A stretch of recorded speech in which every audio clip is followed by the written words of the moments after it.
The alarm clock screams. It is 6 a.m. The room is dark, the air is cold, and your body feels like it is made of lead. You have two choices. One choice is to hit snooze, to sink back into the warmth of the duvet, to promise yourself that you will start tomorrow. The other choice is to stand up, to put your feet on the floor, to begin. Most of us believe that this moment, this single, agonizing decision is where life changes. We believe that if we just had enough willpower, enough motivation, enough sheer force of desire, we could leap out of bed and transform our lives in a single bound. We think success is a singular event, a lottery win, a promotion, a sudden epiphany. But what if I told you that this belief is the very thing keeping you stuck? What if the reason you haven't achieved the body, the career, or the peace of mind you crave is not because you lack ambition, but because you are obsessed with the wrong thing? James Clear, in his groundbreaking work Atomic Habits, offers a truth that is both liberating and terrifying. You do not rise to the level of your goals. You fall to the level of your systems. This is not a story about trying harder. This is a story about understanding the invisible architecture of your daily life. It is a journey into the microscopic moments that define who you are. It is about the power of the atomic, the smallest unit of matter that retains the properties of an element. In the world of behavior, an atomic habit is a tiny practice or routine that is part of a larger system. Just as atoms build molecules and molecules build complex structures, atomic habits build remarkable results. Welcome to the cinematic journey of Atomic Habits. Over the next hour, we will dismantle the myths of motivation. We will explore the psychology of identity. We will learn how to hack the feedback loops of our brains. And we will discover how to make good habits inevitable and bad habits impossible. Sit back, listen closely, because by the end of this, you will never look at a small choice the same way again. Chapter 1. The surprising power of atomic habits. Imagine an airplane taking off from Los Angeles, heading for New York City. The pilot adjusts the heading by just 3.5 degrees to the south. It is a change so small that the nose of the aircraft barely moves. The passengers feel nothing. The flight attendants continue their service. The change is imperceptible. But as the plane crosses the continent, that tiny shift compounds. Mile after mile, the deviation grows. By the time the plane lands, it does not touch down in New York. It lands in Washington, D.C. A difference of less than 4 degrees at the start resulted in a destination hundreds of miles away. This is the mathematics of your life. We often dismiss small changes because they don't seem to matter in the moment.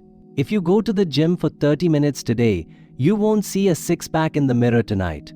If you study Spanish for an hour this evening, you won't be fluent by morning. If you save $50 from your paycheck, you won't be a millionaire by Friday. We are wired for immediate gratification. Our brains are ancient survival machines designed to prioritize the present over the future. So, when we make a small improvement and don't see an immediate reward, we quit. We say, "What's the point?" But here is the secret that separates the successful from the stagnant. Habits are the compound interest of self-improvement. Just as money multiplies through compound interest, the effects of your habits multiply as you repeat them. They seem to make little difference on any given day, and yet the impact they deliver over the months and years can be enormous. It is only when looking back 2, 5 or 10 years later that the value of good habits and the cost of bad ones becomes strikingly apparent. Let's look at the numbers. If you can get 1% better each day for 1 year, you'll end up 37 times better by the time you're done. Conversely, if you get 1% worse each day for 1 year, you'll decline nearly down to 0. Where starting at 1 and ending at 37.78 is a geometric progression, getting slightly worse every day drives you toward extinction. 1% improvements are not particularly noticeable sometimes, they aren't even noticeable at all, but they can be far more meaningful, especially in the long run. The difference a tiny improvement can make over time is astounding. Here is how the math works out. If you can get 1% better each day for 1 year, you'll end up 37 times better by the time you're done. But there is a trap. There is a valley that every person who attempts to change must cross. James Clear calls it the plateau of latent potential.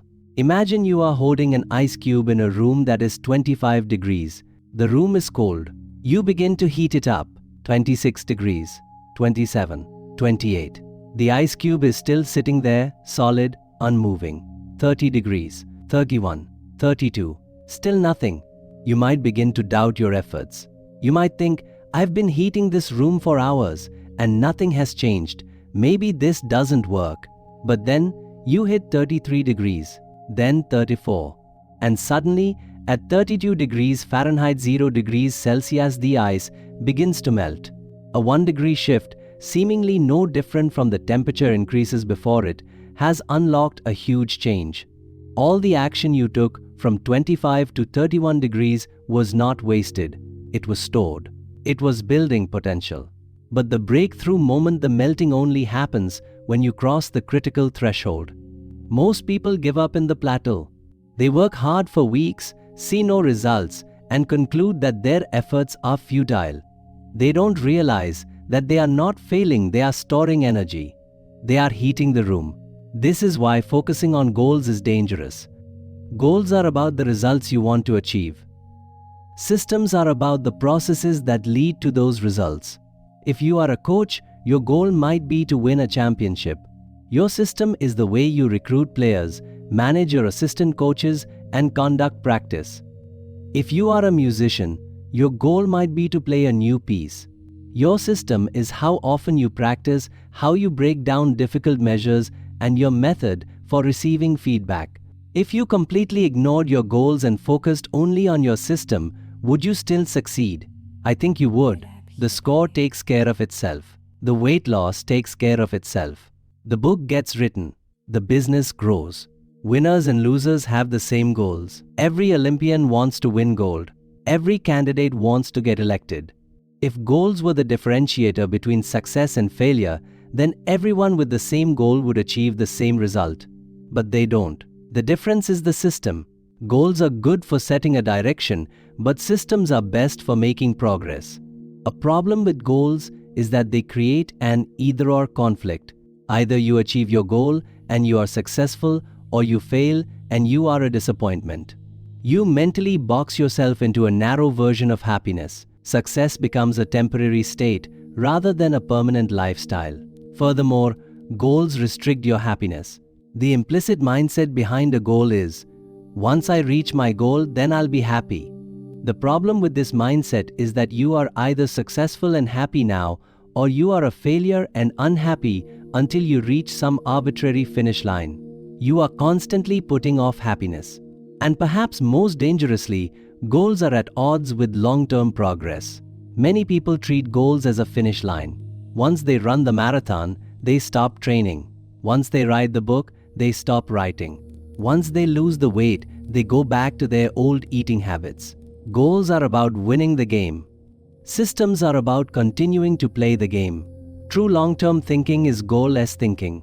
It's not about any single accomplishment. It is about the cycle of endless refinement and continuous improvement. Ultimately, it is your commitment to the process that will determine your progress.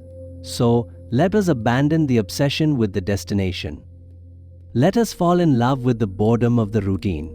Let us understand that the atomic habit is not about the result today. It is about the identity you are building for tomorrow. Chapter 2. How your habits shape your identity, and vice versa. There are 3 layers of behavior change: a change in your outcomes, a change in your processes, or a change in your identity. Outcomes are about what you get. Processes are about what you do. Identity is about what you believe. When it comes to building habits that last, the problem is not that you are lazy or unmotivated. The problem is that you are trying to change the wrong layer. Most people start with the outcome. They want to lose weight, outcome. So they go on a diet, process. But if they don't change the underlying belief that they are someone who loves junk food and hates exercise, the diet will fail. As soon as the pressure lifts, they revert to their default identity. The most effective way to change your habits is to focus not on what you want to achieve, but on who you wish to become. Your identity emerges out of your habits. You are not born with preset beliefs. Every belief, including those about yourself, is learned and conditioned through experience. More precisely, your habits are how you embody your identity. When you make your bed each day, you embody the identity of an organized person. When you write each day, you embody the identity of a writer. When you train each day, you embody the identity of an athlete. Each time you write a page, you are a writer. Each time you practice the violin, you are a musician.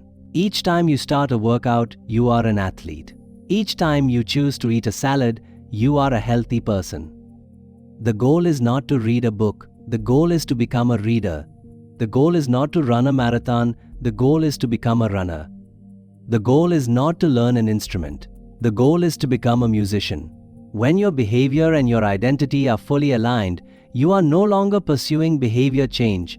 You are simply acting like the type of person you already believe yourself to be. Consider the person who is offered a cigarette. Person A says, "No thanks, I'm trying to quit." Person B says, "No thanks, I'm not a smoker." It sounds like a trivial distinction, but it is profound. Person A still believes they are a smoker who is trying to do something else. They are hoping their behavior will change while carrying around the same beliefs. Person B has shifted their identity. They have voted for a new self. Every action you take is a vote for the type of person you wish to become. You don't need a majority vote to win an election, you just need a majority. You don't need perfection. You just need consistency. If you cast one vote for healthy eater by choosing an apple over a cookie, you have strengthened that identity. If you cast another vote by going for a walk, you strengthen it further. Over time, the evidence accumulates, the votes stack up, and eventually the identity shifts. But here is the psychological hurdle: imposter syndrome.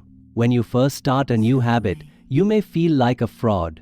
You feel like you are pretending to be a runner or a writer or a meditator. This is normal. The key is to keep casting votes. Even if you miss a day, even if you stumble, you must return to the ballot box. James Clear suggests a simple two-step process for changing your identity.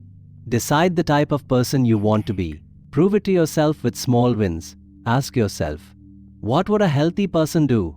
What would a productive person do? What would a calm person do? Then do that thing. Not perfectly, not heroically, just do it. If you want to be a writer, write one sentence. That is a vote for being a writer. If you want to be a musician, practice for 5 minutes. That is a vote for being a musician. The more you repeat a behavior, the more you reinforce the identity associated with that behavior. In fact, the word identity originally meant essence or repeated beingness. It literally refers to the things you repeat. This is why small habits are so powerful. They are easy to repeat. They are low-friction votes. They allow you to change your identity without the trauma of a massive overhaul. You are not trying to become a new person overnight. You are slowly, steadily, atomically becoming the person you were always meant to be. But identity change is not just about adding good habits. It is also about shedding the old ones. And to do that, we must understand the biology of habit formation. We must look under the hood of the human brain. Chapter 3. How to build better habits in 4 simple steps. A habit is a behavior that has been repeated enough times to become automatic. The process of habit formation begins with trial and error. Whenever you face a new situation in life, your brain has to make a decision. How do I respond? You notice the cues, try out different responses, and remember the results. Over time, the solution that solves your problem automatically becomes the habit. Scientists have spent decades studying the process of habit formation. In the late 1990s, researchers at MIT discovered the neurological loop that governs every habit. It consists of 3 parts: cue, routine, and reward. Later, James Clear expanded this into 4 steps to provide a more practical framework for understanding and changing habits. These 4 steps are cue, craving, response, and reward. Let's break them down. Step 1. The cue. The cue triggers your brain to initiate a behavior. It is a bit of information that predicts a reward. Our prehistoric ancestors were paying attention to cues that signal the location of primary rewards like food, water, and sex. Today, we spend most of our time looking for cues that predict secondary rewards like money and fame, power and status, praise and approval, love and friendship, or a sense of personal satisfaction. Of course, these pursuits also indirectly improve our odds of survival and reproduction, which is probably what we are really seeking. Your brain is continuously scanning the environment, predicting what will happen next. Where am I? What time is it? Who is around? What just happened? These cues are the triggers for your habits. Step 2. The craving. The craving is the motivational force behind every habit.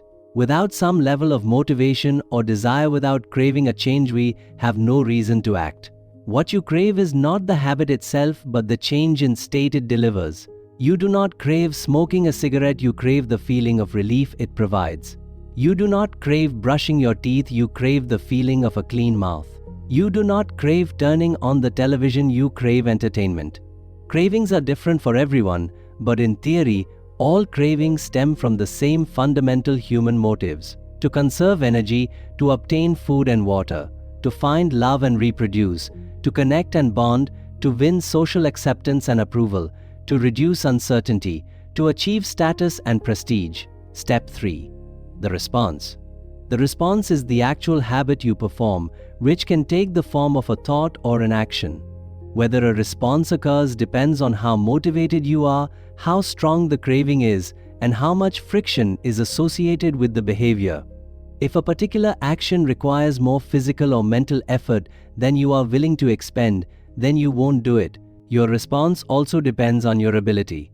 It sounds simple, but a habit can occur only if you are capable of doing it. If you want to dunk a basketball but can't jump high enough to reach the hoop, well, you're out of luck. Step 4. The reward. The reward is the end goal of every habit. The cue is about noticing the reward. The craving is about wanting the reward.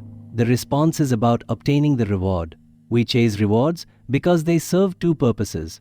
They satisfy us and they teach us. First, rewards satisfy your craving.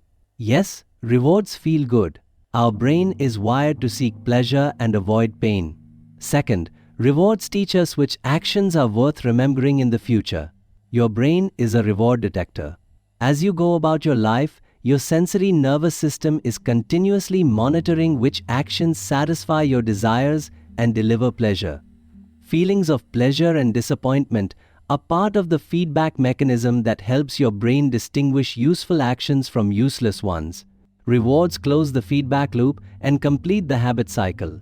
If a behavior is insufficient in any of the 4 stages, it will not become a habit. Eliminate the cue and your habit will never start. Reduce the craving and you won't experience enough motivation to act. Make the behavior difficult and you won't be able to do it. And if the reward fails to satisfy your desire, then you'll have no reason to do it again in the future. Without the first 3 steps, a behavior will not occur. Without all 4, a behavior will not be repeated. This 4-step framework is not just a description of how habits work, it is a toolkit for changing them. James Clear translates these 4 steps into 4 laws of behavior change. These laws provide a simple set of rules for creating good habits and breaking bad ones. The 4 laws are: make it obvious, cue; make it attractive, craving; make it easy, response; make it satisfying, reward. In the following chapters, we will dive deep into each of these laws.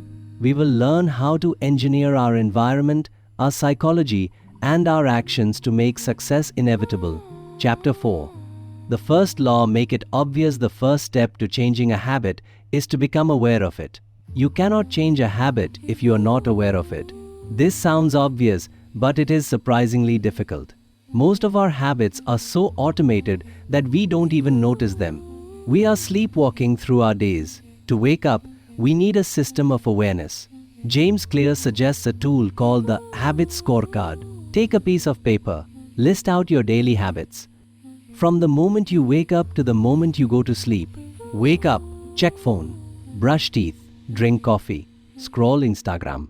drive to work, eat lunch, check email, come home, watch TV, go to bed. Next to each habit, mark it with a plus if it is a good habit, a minus if it is a bad habit, or an equals if it is neutral. The point is not to judge yourself. The point is to observe yourself. You are a scientist observing your own behavior.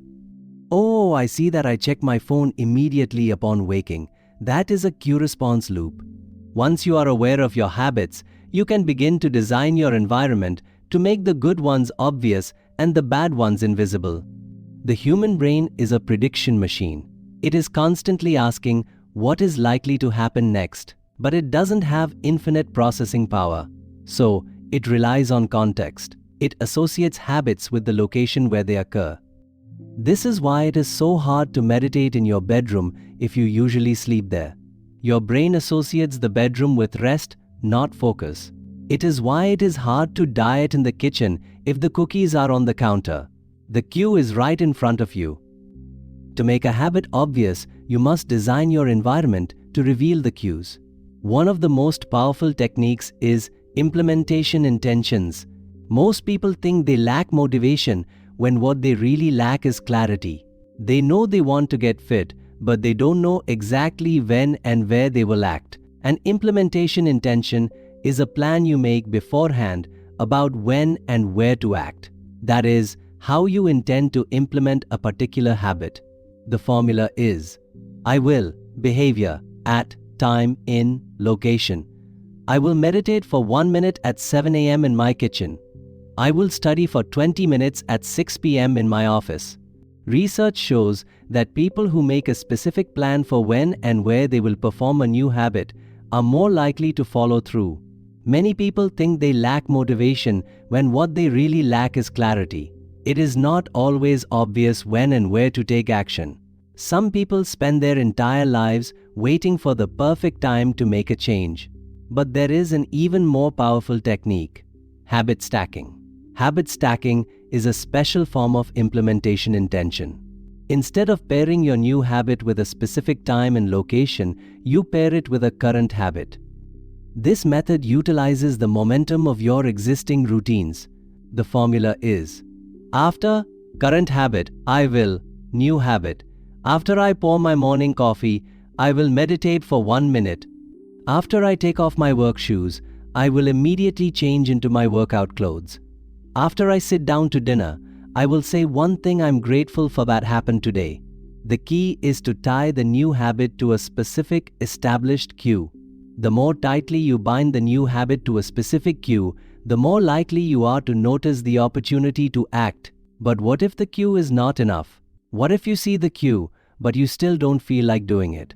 That is where the second law comes in. You must make the habit attractive. Chapter 5. The second law: make it attractive. The more attractive an opportunity is, the more likely it is to become habit forming. Habits are a dopamine-driven feedback loop. When dopamine rises, so does our motivation to act. It is the anticipation of a reward, not the fulfillment of it, that gets us to take action. The greater the anticipation, the greater the dopamine spike.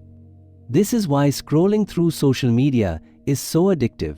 You don't know what you're going to see next. Will it be a funny video, a message from a friend, a shocking news headline? The variability of the reward creates a high dopamine spike. To make good habits attractive, we can use a strategy called temptation bundling. Temptation bundling works by linking an action you want to do with an action you need to do. For example, if you want to listen to audiobooks but you need to exercise, you can bundle them. I can only listen to my favorite thriller while I am at the gym. If you want to watch Netflix but you need to fold laundry, bundle them. I can only watch Netflix while I am folding laundry. By bundling a high dopamine activity with a low dopamine activity, you make the difficult task more attractive. You are hacking your brain's reward system. Another way to make habits attractive is to join a culture where your desired behavior is the normal behavior. Humans are herd animals.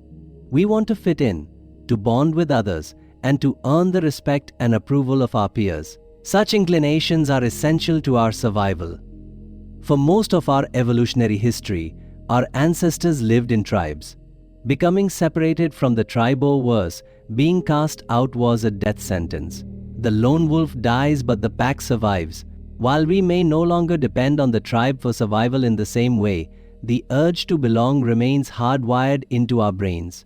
We imitate the habits of three groups in particular: the close, family and friends; the many, the tribe/society; the powerful, those with status and prestige. If you want to start running, join a running club. If you want to get better at coding, surround yourself with programmers. If you want to lose weight, spend time with people who value health. When a habit becomes socially normalized, it becomes attractive. We don't just want the habit, we want the belonging that comes with it. But even if a habit is obvious and attractive, it might still be too hard. You might know what to do, you might want to do it, but you might not be able to do it. That is where the third law comes in. You must make it easy. Chapter 6. The third law, make it easy. The most effective form of learning is practice, not planning. We often get stuck in the phase of preparation. We research the best diet plans. We buy the best running shoes. We download the best productivity apps. We feel like we are making progress because we are consuming information. But consumption is not creation. Preparation is not action. Motion makes us feel like we're making progress without running the risk of failure. Most of us are experts at avoiding criticism. It doesn't matter if we fail or not as long as we don't try. As long as we stay in the motion phase, we can tell ourselves that we are getting somewhere. I'm planning to start next week. I'm researching the best method. But if you want to master a habit, the key is to start with repetition, not perfection. You don't need to map out every feature of a new habit. You just need to practice it. This is the first takeaway of the third law. You don't have to master the habit. You just have to show up. The standard advice is to aim for consistency, not intensity. But James Clear takes it a step further. He argues that you should reduce the friction associated with good habits. Friction is the resistance to action. High friction means it is hard to do. Low friction means it is easy to do. If you want to go to the gym in the morning, pack your bag the night before. Place it by the door. Lay out your clothes. Remove every possible obstacle between you and the action. Conversely, if you want to break a bad habit, increase the friction. Unplug the television after every use. Take the batteries out of the remote. Put the junk food on a high shelf in the garage. Make it annoying to do the bad thing. Human behavior follows the law of least effort. We will naturally gravitate toward the option that requires the least amount of work. This leads to the concept of the 2-minute rule. When you start a new habit, it should take less than 2 minutes to do. Read before bed becomes read 1 page. Do 30 minutes of yoga becomes take out my yoga mat. Study for class becomes open my notes. Fold the laundry becomes fold 1 pair of socks. The idea is to make the habit so easy that you can't say no. You are mastering the art of showing up. A habit must be established before it can be improved. You can't optimize a habit that doesn't exist. Many people think they need to motivate themselves to take action. But the truth is, action often precedes motivation. Motivation is not the cause of action, it is the result of action. When you start doing something, even for 2 minutes, you generate momentum. You prove to yourself that you are the type of person who does this thing. Once you have mastered the 2-minute version, you can scale up, but never forget the foundation. The first 2 minutes are the ritual that starts the larger behavior. But what if you make it easy and you still don't stick with it? What if the habit is boring? What if there is no immediate reward? That is where the fourth law comes in. You must make it satisfying. Chapter 7. The fourth law, make it satisfying. What is rewarded is repeated. What is punished is avoided. This is the core of operant conditioning. But there is a catch. The human brain evolved to prioritize immediate rewards over delayed rewards. This is known as time inconsistency. The part of your brain that wants instant gratification, the limbic system, is much older and stronger than the part of your brain that plans for the future, the prefrontal cortex. When you choose to skip the gym and eat a donut, the reward, sugar rush, is immediate. The cost, weight gain is delayed. When you choose to go to the gym and eat a salad, the cost, effort, hunger is immediate. The reward, health, fitness is delayed. Bad habits often feel good in the moment, but bad in the long run. Good habits often feel bad in the moment, but good in the long run. To make good habits stick, you need to add a little bit of immediate pleasure to the behaviors that pay off in the long run. And you need to add a little bit of immediate pain to the behaviors that hurt you in the long run. One way to do this is to use a habit tracker. A habit tracker is a simple way to measure whether you did a habit like marking an X on a calendar. Habit trackers and other visual forms of measurement can make your habits satisfying by providing clear evidence of your progress. Don't break the chain. Jerry Seinfeld reportedly used this method to write jokes every day. He had a big wall calendar. Every day he wrote a joke, he put a red X on that day. After a few days, he had a chain. His only job was to not break the chain. The visual proof of your consistency is satisfying in itself. It triggers a small dopamine hit. Look at that streak. I don't want to ruin it. But what if you miss a day? Never miss twice. If you miss one day, try to get back on track as quickly as possible. Missing once is an accident. Missing twice is the start of a new negative habit. This is a crucial distinction. The first mistake is never the one that ruins you. It is the spiral of repeated mistakes that follows. Another way to make habits satisfying is to use a habit contract. This involves creating a social or financial penalty for failing to stick to your habit. You can hire a trainer or bet a friend. If you don't go to the gym, you pay them $50. The pain of losing money is immediate. It outweighs the delayed reward of fitness. By adding an immediate cost to the bad behavior, skipping the gym, you align the incentives with your long-term goals. But remember, the ultimate satisfaction comes from identity. When your habits align with who you are, the behavior itself becomes rewarding. You don't need the candy at the end of the run. The run is the reward because it proves you are a runner. Chapter 8. Advanced tactics from good to great. Once you have mastered the 4 laws, you can begin to refine your approach. James Clear offers several advanced tactics for those who want to go from good to great. 1. The Goldilocks rule. Humans experience peak motivation when working on tasks that are right on the edge of their current abilities. Not too hard, not too easy, just right. This is the Goldilocks zone. If a task is too easy, you get bored. If it is too hard, you get anxious. But if it is just challenging enough, you enter a state of flow. You lose track of time. You are fully immersed. To maintain motivation, you must keep your habits in the Goldilocks zone. As you get better, you must increase the difficulty. You must seek out new challenges. 2. The downside of creating good habits. The upside of habits is that we can do things without thinking. The downside is that we stop paying attention to little errors. We assume we are getting better when we are actually maintaining the status quo. Mastery requires practice plus reflection. You need a system for review. James Clear suggests an annual review. At the end of the year, ask yourself, what went well this year? What didn't go so well? What did I learn? And a mid-year integrity report. What are the core values that drive my life and work? How am I living and working with integrity right now? How can I set a higher standard in the future? Without reflection, we can make excuses. We can rationalize our failures. We can drift. Reflection ensures that you are still steering the ship. 3. Genetics and personality. Finally, it is important to acknowledge that genes play a role in our habits. Some people are naturally more disciplined. Some are more creative. Some are more athletic. But genes do not determine your destiny. They determine your areas of opportunity. They determine your susceptibility to certain habits. The key is to play a game where the odds are in your favor. Choose the right field of competition. If you are tall, play basketball. If you are short, play gymnastics. If you are introverted, choose a career that allows for deep work. If you are extroverted, choose a career that involves networking. Ask yourself, what feels like fun to me, but work to others? When work feels like play, you have found your niche.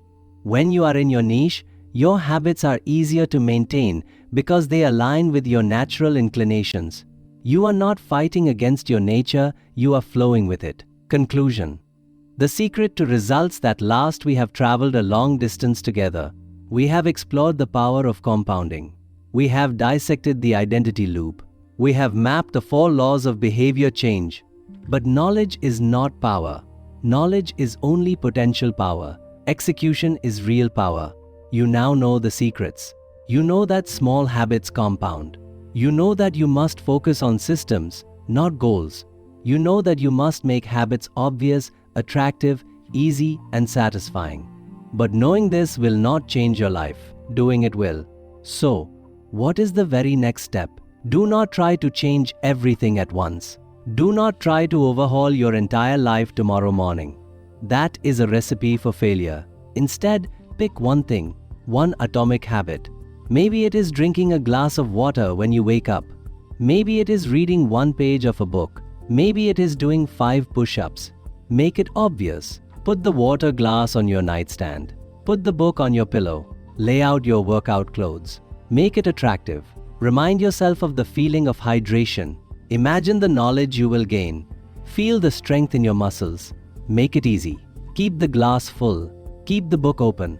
Keep the clothes ready. Make it satisfying. Mark an X on your calendar. Feel the pride of keeping your promise to yourself. And then do it again tomorrow, and the next day, and the next. Remember the ice cube. You are heating the room. You may not see the melt today. You may not see the melt tomorrow. But you are storing the energy. You are building the potential. And one day, seemingly out of nowhere, you will look in the mirror and see a different person. You will look at your bank account and see a different number. You will look at your life and see a different reality. You will realize that you did not transform overnight. You transformed atom by atom, habit by habit, vote by vote. You became the person you are meant to be. The alarm clock screams. It is 6 a.m. The room is dark. The air is cold. You have 2 choices: hit snooze or stand up. The choice is yours. But now, you know the system. Stand up. Put your feet on the floor. Begin. Reflection and interaction. As we conclude this journey through atomic habits, I want to invite you to pause. Take a deep breath. Look around your environment. What is one cue in your room right now that triggers a bad habit? Is it your phone? Is it the junk food on the counter? Is it the TV remote? And what is one cue you can place in your environment to trigger a good habit? A book? A water bottle? A journal? I want you to commit to one tiny change. Not a huge resolution. Just one atomic shift. Share it in the comments below. Write, I will behavior at, time, in, location. Let's hold each other accountable. Let's build a community of people who are not just dreaming of change but engineering it. Because the truth is, you are not defined by your past. You are defined by your next action. What will your next action be? Thank you for listening. Thank you for engaging. And thank you for believing in the power of the atomic. Now, make it obvious. Make it attractive. Make it easy. Make it satisfying. And watch your life transform. Deep dive. The psychology of plateaus. Before we fully depart, let us revisit the plateau of latent potential, because this is where most dreams die. It is critical that you internalize this concept. Imagine you are digging a hole. You dig for an hour. You see no water. You dig for 2 hours. Still dry earth. You dig for 3 hours. Nothing. You are sweating. Your hands are blistered. You are tired. You look at the hole and think, there is no water here. I am wasting my time. So you stop. You walk away. But what you didn't know was that the water table was only 6 inches deeper. If you had dug for 10 more minutes, you would have struck gold. This is the tragedy of the plateau. We quit right before the breakthrough. How do you survive the plateau? You survive it by falling in love with boredom. Anyone can work hard when they feel motivated. It's the ability to keep going when work isn't exciting that makes the difference. Professionals stick to the schedule. Amateurs let life get in the way. Professionals know what is important to them and work toward it with purpose. Amateurs get pulled off course by the urgencies of life. James Clear writes, The greatest threat to success is not failure but boredom. As habits become routine, they become less interesting. The novelty wears off. The excitement fades. This is when most people quit. They think, I'm not feeling it anymore. But feelings are fleeting. Commitment is constant. You must detach your performance from your feelings. You must show up even when you don't feel like it, especially when you don't feel like it. Because those are the days that count the most. Those are the days that build the identity. If you only work when you are inspired, you will never be consistent. And if you are not consistent, you will never compound.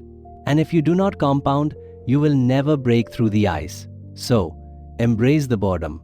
Welcome the monotony. Find beauty in the repetition. The monk who meditates every day is not doing it because it is exciting. He is doing it because it is who he is.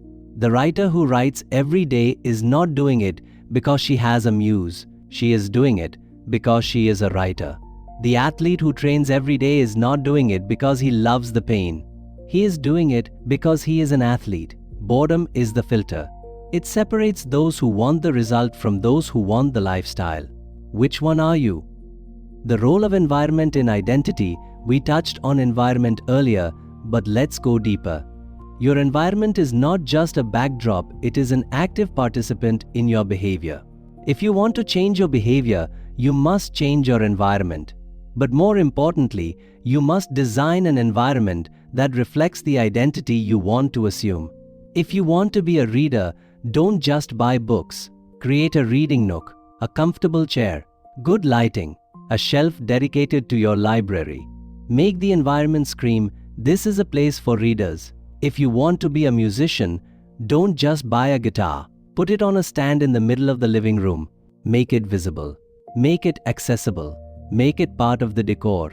If you want to be healthy, don't just buy vegetables. Clean out your fridge. Throw away the processed foods. Fill the crisper drawer with colorful produce. Make the healthy choice the easy choice. Your environment should be a mirror of your aspirations. When you walk into a room, it should remind you of who you are becoming. This is why decluttering is so powerful. It is not just about cleanliness. It is about removing the cues for old identities. When you remove the clutter, you remove the reminders of the person you used to be. You create space for the person you are becoming. Design your space, curate your cues, engineer your environment. Because you are not just living in your environment, you are being shaped by it. Final words. The compound effect of kindness. One final thought. Atomic habits is often applied to productivity, fitness, and finance. But it applies equally to relationships, kindness, and emotional well-being. Small acts of kindness compound. A text message to a friend, a compliment to a stranger, a moment of patience with a child, a listening ear for a partner. These are atomic habits of the heart. They may seem insignificant in the moment, but over a lifetime, they build a reputation. They build trust. They build love. You can apply the 4 laws to kindness. Make it obvious. Set a reminder to call your mother. Make it attractive. Remember how good it feels to connect. Make it easy. Keep a list of friends to check in with. Make it satisfying. Feel the warmth of the relationship deepen. Who you are is not just what you achieve. It is how you treat others. It is how you show up in the world. So, let your habits reflect not just your ambition, but your humanity. Let your compounding change be one of love, of integrity, of presence. Because in the end, the legacy you leave is not the sum of your accomplishments. It is the sum of your habits. Go forth, build wisely, live intentionally. The journey of 1,000 miles begins with a single step, but the journey of a lifetime is built on millions of atomic steps. Take the next one, now.